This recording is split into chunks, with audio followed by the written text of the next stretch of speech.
For 3,000 years, they ruled the Nile. Black Pharaohs who conquered Egypt itself, warriors who faced down the Roman Empire, master metallurgists who forged weapons when Europe still worked in bronze. Yet their story has been erased, buried beneath the sands of Sudan, hidden in the shadows of their more famous neighbor to the north. They were called the Kingdom of Kush, the Nubians, the people of the land of gold.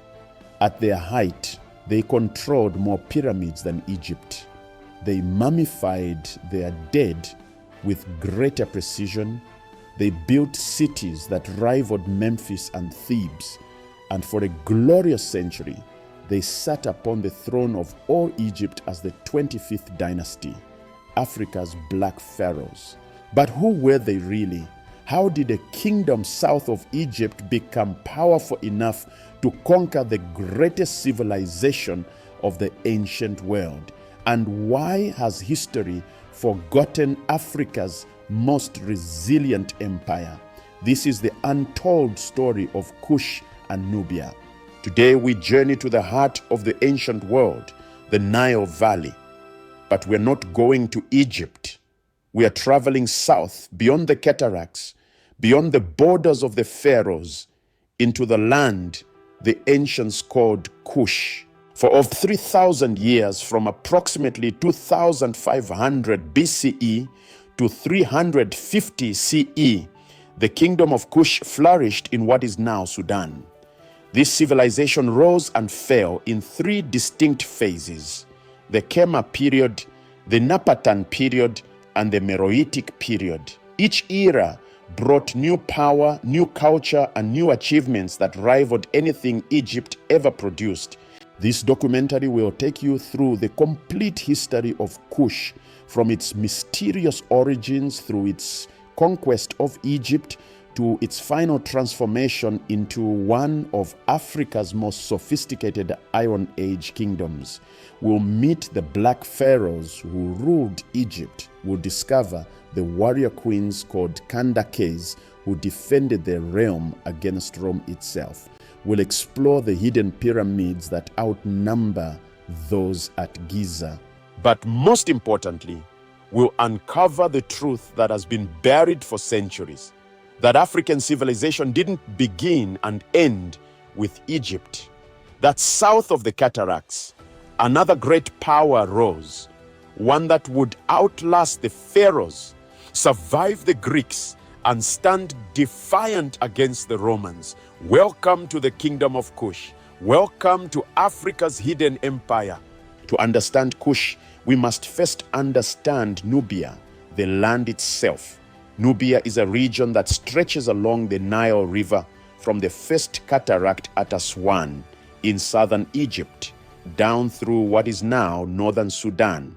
The name Nubia likely comes from the ancient Egyptian word Nab, meaning gold, for this was a land of extraordinary mineral wealth. The Nile flows north through Nubia, but unlike the smooth passage through Egypt, the river here is interrupted by 6 great cataracts, rocky rapids that made navigation difficult and created natural boundaries between kingdoms. These cataracts would define Nubian history, marking borders between competing powers and protecting Kush from northern invaders. The land was harsh but fertile where it mattered. Along the river banks, the annual flooding of the Nile created rich agricultural land. But beyond the river's reach stretched the Nubian desert, vast, scorching, and unforgiving. This geography created a people who were tough, resourceful, and fiercely independent. The story of Kush unfolds across 3,000 years of human history. When Kush first emerged around 2,500 BCE, Egypt was already ancient, building its first pyramids. Mesopotamia's city-states were flourishing. The Indus Valley civilization was at its height. As Kush grew, it witnessed the rise and fall of empires. It saw the Hyksos invade Egypt. It watched the New Kingdom pharaohs build their monuments at Luxor and Karnak. It survived the Bronze Age collapse that destroyed civilizations across the Mediterranean. It faced the Assyrians, the Persians, the Greeks, and the Romans. Throughout these millennia, Nubia occupied a unique position in the ancient world. It was the bridge between Mediterranean Africa and sub-Saharan Africa. Goods from the African interior, gold, ivory, ebony, incense, exotic animals, and enslaved people, flowed north through Nubia to Egypt and beyond. In return, manufactured goods, grain, and luxury items traveled south. This position made Nubia wealthy, but it also made it a target. From the beginning, Egypt and Nubia were intertwined, sometimes as trading partners, often as enemies, occasionally as one unified kingdom. The relationship was complex, marked by mutual influence, cultural exchange, and periodic warfare. The ancient Egyptians both admired and feared Nubia. Egyptian texts describe Nubia as Ta Seti, the land of the bow, acknowledging the legendary skill of Nubian archers. They called the region Kush, Wawat, and Irem at different periods. Egyptian art often depicted Nubians as enemies to be conquered, but Egyptian pharaohs also employed Nubian soldiers, married Nubian princesses, and adopted Nubian fashions. The truth is that Nubians and Egyptians were culturally similar in many ways.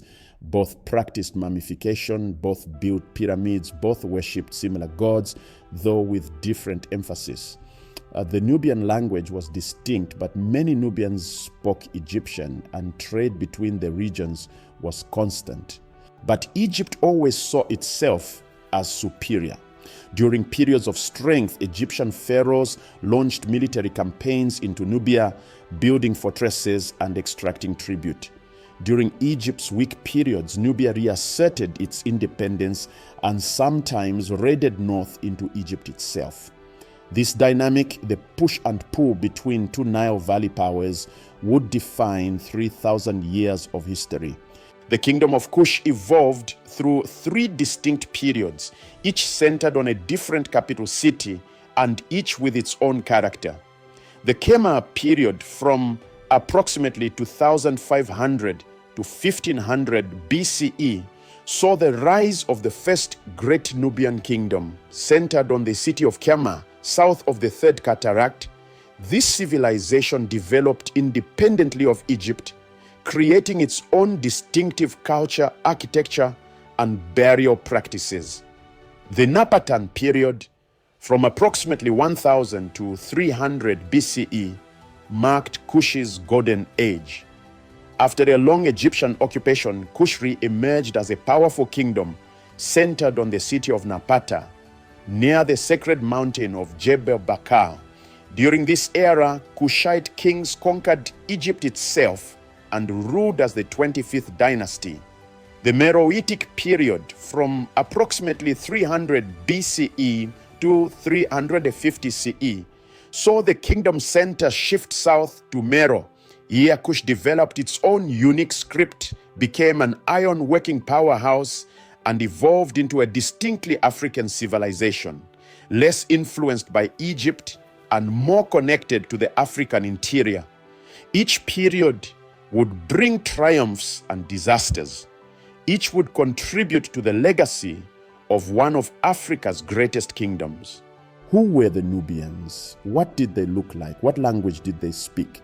The people of Kush were African, dark-skinned, though skin tones varied from light brown to deep black, just as they do throughout Africa today.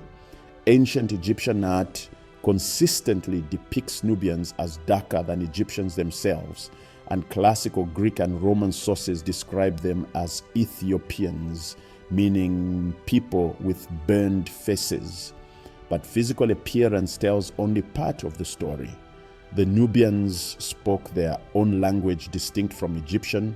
During the Kema period, they spoke an unknown ancient Nubian language. Later, they spoke Meroitic, which we can read phonetically today, but still cannot fully translate because it's unrelated to any known language family. Nubians were renowned as warriors. The bow was their signature weapon. Nubian archers were so skilled that both Egypt and later Rome employed them as mercenaries. They also excelled in hand-to-hand combat, using spears, axes, and swords. Their military prowess made them formidable opponents, but they were more than warriors. Nubians were skilled craftspeople, creating distinctive pottery with black-topped red ware. They were metallurgists who mastered bronze working and later became iron working specialists